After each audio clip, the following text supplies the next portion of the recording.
E aí pessoal, beleza? Vocês me chamaram e cá estou eu de novo no canal do Bibotalk com mais um vídeo de história para vocês. Deixa eu te perguntar, você já montou sua árvore de Natal? Tá chegando aí o dia do Natal, se você não montou, vai lá, corre. Se você já montou também, meus parabéns, você não vai ter o problema de comprar uma árvore de Natal nesse momento que tá todo mundo atrás de presente. Mas independente se você montou ou não, corre por aí um papo de que a árvore de Natal tem origens pagãs. Não sei se você já ouviu isso, eu já ouvi, eu me lembro que eu era criança e meus pais receberam um panfletinho falando que a árvore de Natal tinha a ver com Nimrod lá na Bíblia. Você já ouviu essa história da origem pagã do Natal? Comenta aqui embaixo que eu quero saber. Essa história da origem pagã da árvore de Natal, ela tem várias linhas, mas eu vou comentar uma em particular que é a que associa a árvore de Natal a Nimrod. Porque essa história ajuda a gente a entender também porque as outras histórias de origem pagã também são meio furadas, ou às vezes um tanto furadas. Essa história de Nimrod, ela diz que a árvore de Natal, na verdade, ela tem origens babilônicas.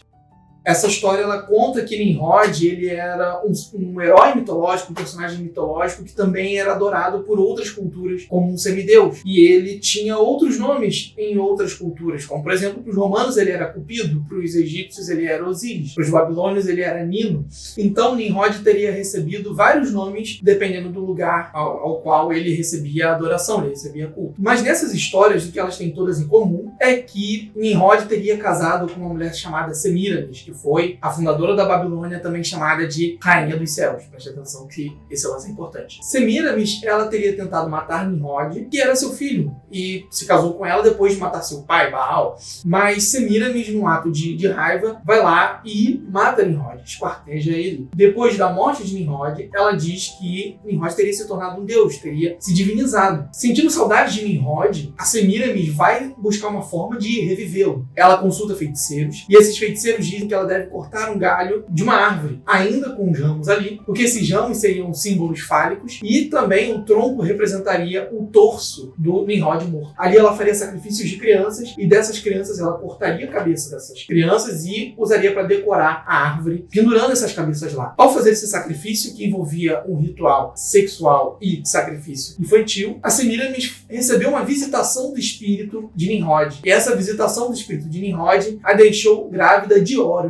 que é uma divindade que é conhecida pelo culto egípcio. E Semíramis, que também é Ísis, foi adorada com Horus como a Santa Mãe e o Menino Divino. Dessa história aqui se conclui que um cristão não deveria montar árvores de Natal, porque elas são, primeiro, uma prática de culto pagão. Jeremias 10, versículos 3 e 4, diz lá que o costume das nações é a idolatria, e descrevem esse costume como o hábito de ir cortar um galho de árvore para dali fazer um ídolo ou um lugar de culto, um altar. Além disso, a árvore de Natal estaria relacionada a essa origem em que uma oferta sangrenta com sacrifício infantil, bebidas e devassidão estaria alimentando espiritualmente o retorno de Nimrod, para que ele reencarnasse de alguma forma e visitasse a Semíramis para que ela desse luz ao filho prometido. Pegando toda essa linguagem de uma árvore como um símbolo fálico, ritual de reencarnação, gravidez, adoração à Rainha dos Céus e a seu filho,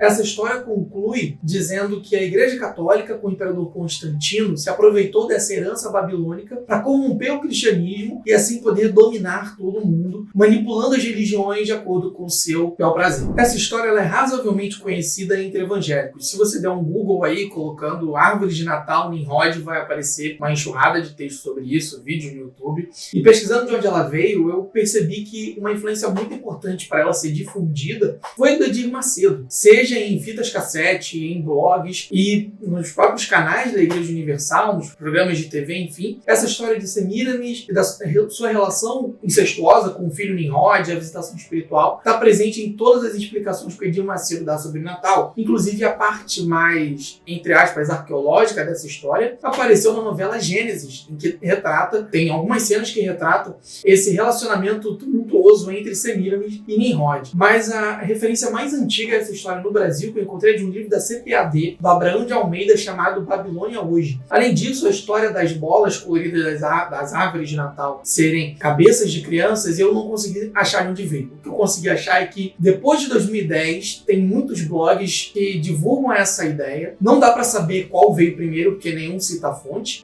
O que dá para fazer de comum entre eles, que dá para traçar, é que esses blogs geralmente são associados a movimentos judaizantes, grupos radicais do judaísmo messiânico, ou então são grupos que divulgam teorias conspiratórias sobre dominação Illuminati do mundo. Mas olhando esses blogs com um pouco mais de cuidado, tanto em inglês quanto em português, eu percebi que muitos deles copiavam, se eu não posso dizer até que plagiavam, um texto de 1995 de um cara chamado Martin Collins. Esse texto foi publicado num jornal teológico chamado Forerunners, que significa precursores. Esse jornal era de uma igreja adventista sectária chamada Worldwide Church of God, a Igreja Mundial de Deus. Essa igreja ela foi fundada por um radialista chamado Herbert Armstrong. Ele é mais um dos casos de televangelistas, radialistas evangélicos dos Estados Unidos que fizeram muita fama com algum programa de mídia e agregaram pessoas em torno deles. Essas pessoas foram chegando, virou um número absurdamente grande e dali surgiu uma denominação, surgiu um conglomerado de mídia e o Herbert Armstrong estava ligado a esse setor mais sectário e bastante fundamentalista da Igreja Adventista nos Estados Unidos. Essa igreja do Herbert Armstrong ela foi fundada como Radio Church of God. Eu não sei como traduzir isso, a Igreja do Rádio de Deus, a Igreja Radialista de Deus, não sei. Mas essa igreja,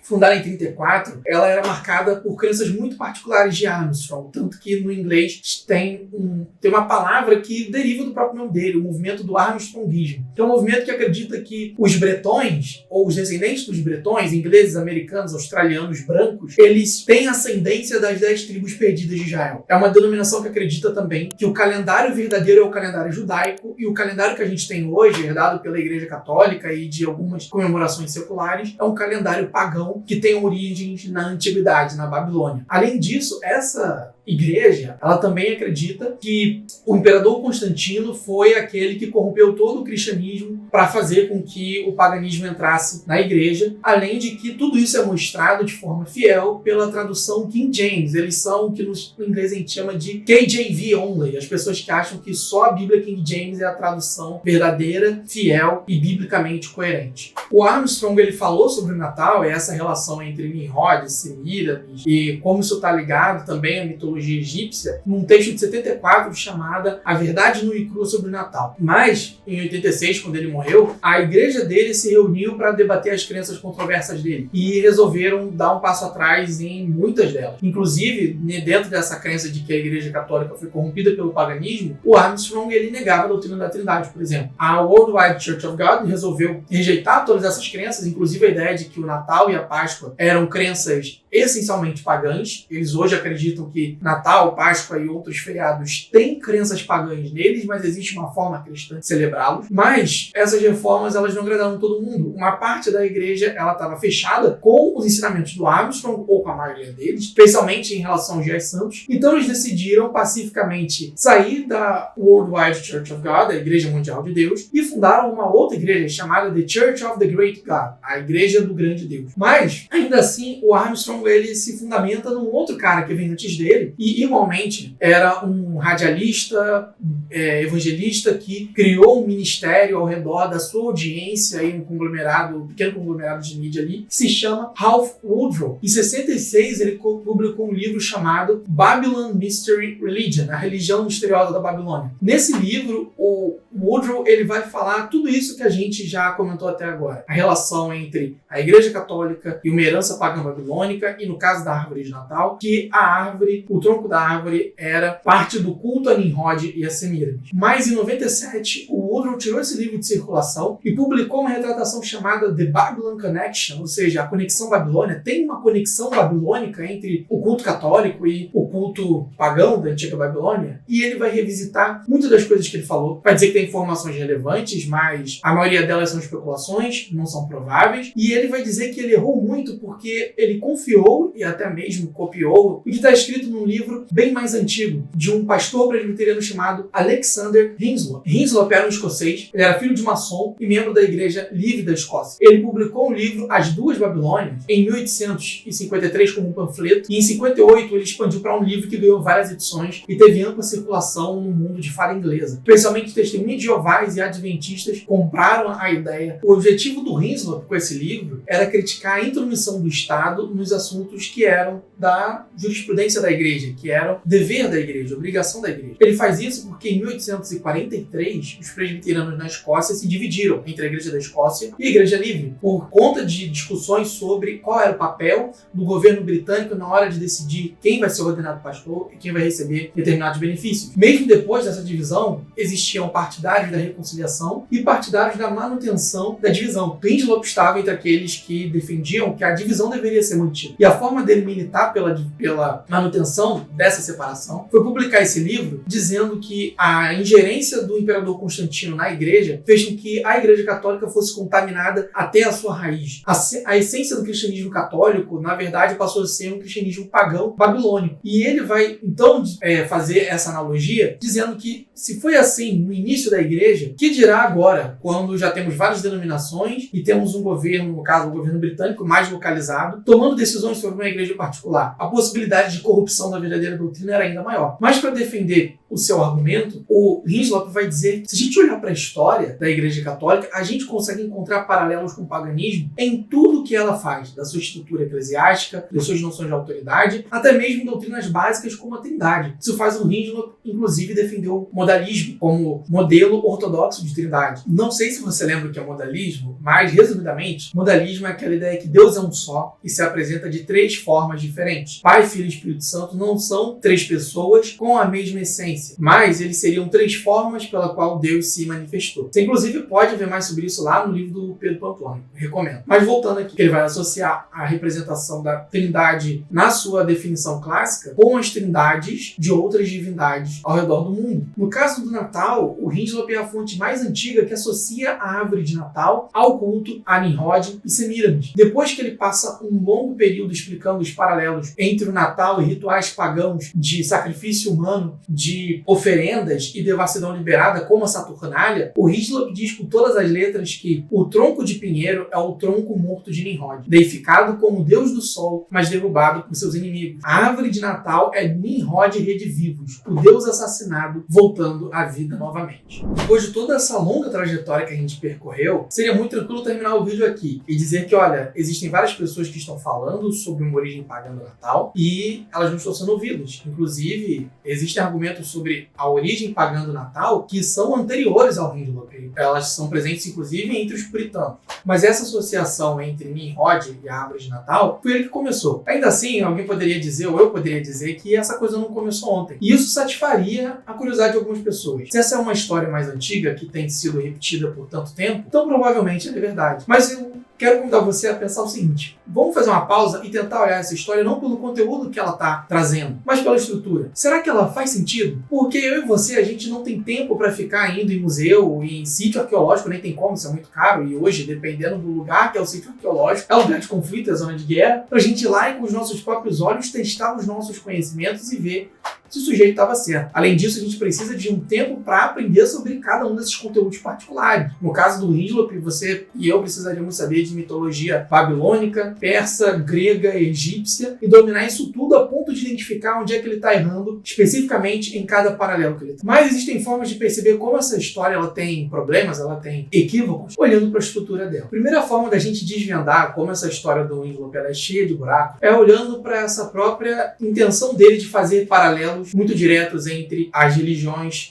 pagãs do mundo antigo e as práticas da Igreja Católica. O livro do Hincklop ele é baseado numa teoria arqueológica do século XIX chamada hiperdifusionismo. Vou traduzir o que isso significa. Essa ideia, ela presume que todo o conhecimento que a gente tem, linguagem, tecnologia, ele teve origem em algum povo muito antigo. Algum povo que a gente não sabe mais quem é. Ele criou a primeira tecnologia, a primeira linguagem, as primeiras roupas, o primeiro tudo. E isso foi se difundindo à medida que a humanidade foi crescendo. Mas como a humanidade foi crescendo, essa história de origem ela foi perdida. O que esse hiperdifusionismo ele quer fazer é, por trás de todas essas múltiplas histórias sobre as origens da humanidade, botar uma do lado da outra e comparar o que se encontra de comum para dali tirar uma origem primordial, a origem definitiva de tudo que tem na humanidade. E essa origem, ela sempre é nessa premissa desconhecida, porque se algum povo tem conhecimento de alguma tecnologia, não foram eles que criaram essa tecnologia, foi algum outro povo anterior que desenvolveu e essa tecnologia foi levada para lá por influência externa. Mas isso tem um problema enorme, que na hora de fazer esses paralelos, geralmente o que se identifica como um sentido igual em coisas diferentes é escolhido de forma arbitrária. E o caso da árvore aqui é muito ilustrativo, porque eles tomam por definição que toda vez que aparece árvore na Bíblia, no caso Hislop, toda vez que aparece árvore na Bíblia, a árvore está ligada a um contexto de idolatria. Mas isso não explica, por exemplo, os sentidos mais positivos, ou a gente poderia dizer descritivos, ou seja, não fazem um juízo se a árvore é para ser cultuada ou não, simplesmente descrevem que tem árvore lá. Quando o Gênesis fala da árvore do conhecimento do bem e do mal, da árvore da vida, o Apocalipse falando das folhas que curam todas as nações. São textos cheios de simbolismo, que falam que existem árvores ali, mas não colocam as árvores como objeto de culto, embora elas tem uma simbologia fundamental para entender como é que elas funcionam. Além disso, outras formas de paralelismo que ele tenta traçar entre as relações de mãe e filho, como a de Ísis e Horus, ou de Rainha dos Céus com Maria, elas podem falar sobre, de forma muito geral, da percepção do culto a figuras femininas na história, mas não dá para dizer que todos esses cultos são iguais. Vai depender do contexto, vai depender do grupo, vai depender das doutrinas envolvidas ali e de vários outros fatores. É por conta disso que o tal do hiperdifusionismo foi considerado uma teoria pseudocientífica já no século XIX mesmo, porque nessas tentativas de fazer uma linha mestra da história da humanidade, muitas vezes o que se colocava ali nos livros era o espelho do que os autores estavam querendo que a história dissesse. Seja como, por exemplo, no caso do Hislop,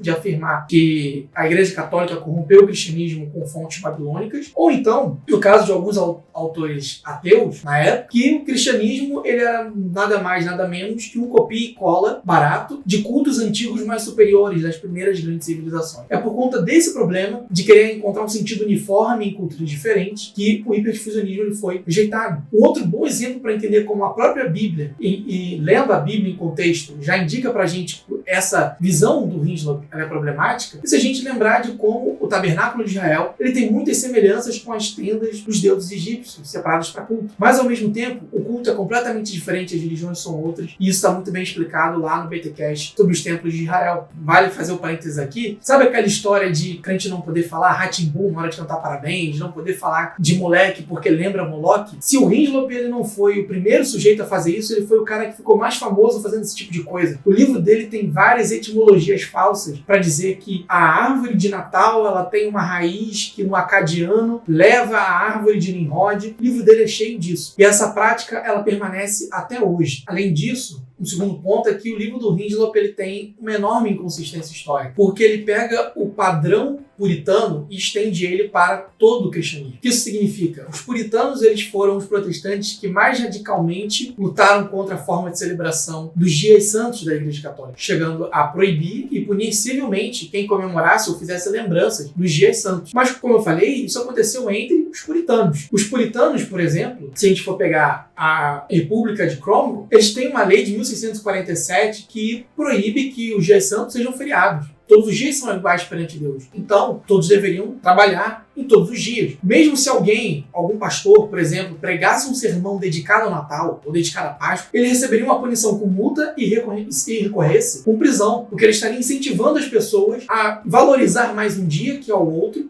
dizendo que um dia é mais santo que outro, quando diante de Deus todos os dias são iguais. Na Igreja da Escócia, quando foi composto o primeiro livro de disciplina da Igreja, na parte sobre doutrina, eles fazem questão de destacar que a guarda dos dias santos era contra todas as doutrinas fundamentais do cristianismo. E, inclusive, não passava de uma invenção papista da Igreja Católica. E por conta das punições eclesiásticas e civis atribuídas a quem guardasse os dias santos, na Escócia a celebração do Natal, em termos familiares, privados ou públicos, ela era uma coisa muito rara até o século XX. Entre outros tipos de protestantismo, luteranos, reformados alemães, anglicanos, esse tipo de prática de celebração dos dias santos permaneceu. Terceiro e último ponto aqui, para a gente entender por que a história do Hislop é problemática, tem a ver com essa coisa de buscar uma origem definitiva. Porque, dependendo do que a gente estiver olhando, é muito difícil lidar com o que seria essa origem. Se a gente está procurando uma data que a gente pode cravar, aqui começa a árvore de Natal, bem, nem sempre a fonte mais antiga que a gente tem é a primeira fonte. Então, se a gente não tem como saber isso, é difícil dizer que a origem da árvore de Natal foi exatamente por Nimrod. Alguém poderia dizer que foi antes. Isso porque a gente já explicou que essa associação da árvore de Natal com o mundo antigo, ela já é muito problemática. Se a gente está falando de causas, ou seja, as coisas que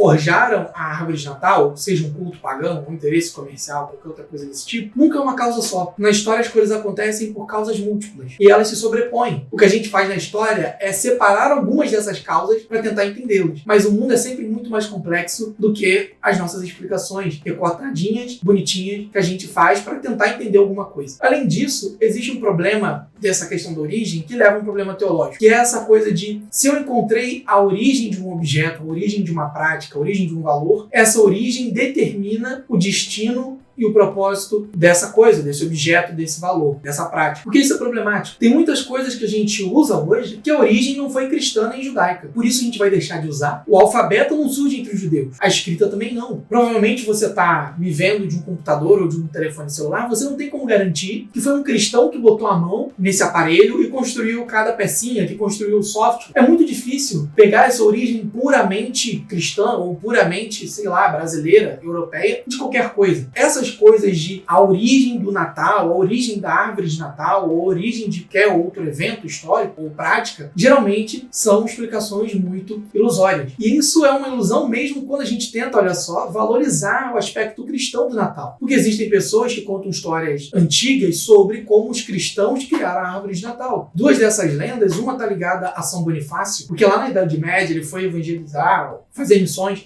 entre os nórdicos e tinha um carvalhal, uma plantação de carvalhos dedicada a Thor. Sabendo ali que era realizado sacrifícios pagãos, e algumas versões da lenda incluem sacrifícios humanos, São Bonifácio decide desafiar Thor e cortar um desses carvalhos para fazer parte da estrutura de uma capela. Ao fazer isso, os adoradores de Thor ali, os nórdicos naquele lugar, reconhecem que o carvalho de Thor não foi poderoso para derrubar o machado de São Bonifácio e passam a adorar Jesus. Essa lenda ela é do século VIII, mas as versões dela mais antigas não associam a história ao Natal. Essa associação ela só vai surgir na Alemanha no século XIX. E uma outra lenda que surge também no século XIX na Alemanha é de que Lutero estava passeando numa noite e viu o reflexo das estrelas nas folhas dos pinheiros. E isso lembrou a ele do céu estrelado do Natal, da noite do nascimento de Jesus. Então ele pegou um galho de um pinheiro, levou para casa e decorou com velas para ilustrar as crianças e a família sobre o verdadeiro sentido do Natal. Essa lenda ela só aparece no século XIX na Alemanha também. E aí a gente vê como essa questão das origens do Natal, ou a origem de qualquer coisa, está muito mais ligada com os nossos desejos do presente. Porque quando elas surgem, sob a pena de historiadores que estão ali no período da unificação da Alemanha, eles estão tentando buscar elementos que são genuinamente germânicos. Coisas que trazem uma identidade alemã para além de ser católico, ser protestante e dos diversas cidades e estados que tinha na Alemanha naquela época. A Alemanha não era um país ainda como a gente conhece. Eram várias cidades e estados. Historiadores estavam na luta para tentar criar uma identidade nacional alemã. Dito tudo isso, como é que a gente olha então para as origens do Natal? Se a gente tem todos esses vieses de separação política, separação religiosa, ou no caso da unificação alemã, de unificação política e religiosa, conduzindo o nosso olhar para a história do Natal. Qual é a mais provável origem da árvore de Natal? A árvore de Natal está ligada a peças evangelísticas. Olha só, na Idade Média, pouquíssimas pessoas sabiam ler e escrever, mesmo os nobres. Então, uma forma que a Igreja Católica encontrou para educar os cristãos nas verdades teológicas foram chamadas peças de mistério. E essas peças elas eram ensinadas nos dias santos relacionados ao tema dessas festas. Uma dessas peças, ligadas ao Natal, é a encenação do presépio. Imagens do presépio, elas existem desde antigamente, no cristianismo, desde o século IV, mas a encenação do presépio como uma peça, e essa encenação acontecendo todo ano no Natal, ela foi uma criação de Francisco de Assis, para falar da maravilha que é o nascimento de Jesus e da oportunidade de viver uma nova vida, uma nova criação. Essa é uma ênfase muito forte da mensagem de Francisco de Assis. Os presépios depois, eles vão virar uma coisa que a gente tem em casa, que nem hoje a gente pode comprar no mercado. Isso começa quando uma princesa chamada Giovanna de Aragão, ela encomenda um presépio particular no século XVI. A partir daí, os presépios viram uma coisa muito comum nos gênios católicos. Mas, nos gênios que depois viraram protestantes, era comum que, na véspera de Natal, na festa de Adão e Eva, se fizesse uma peça falando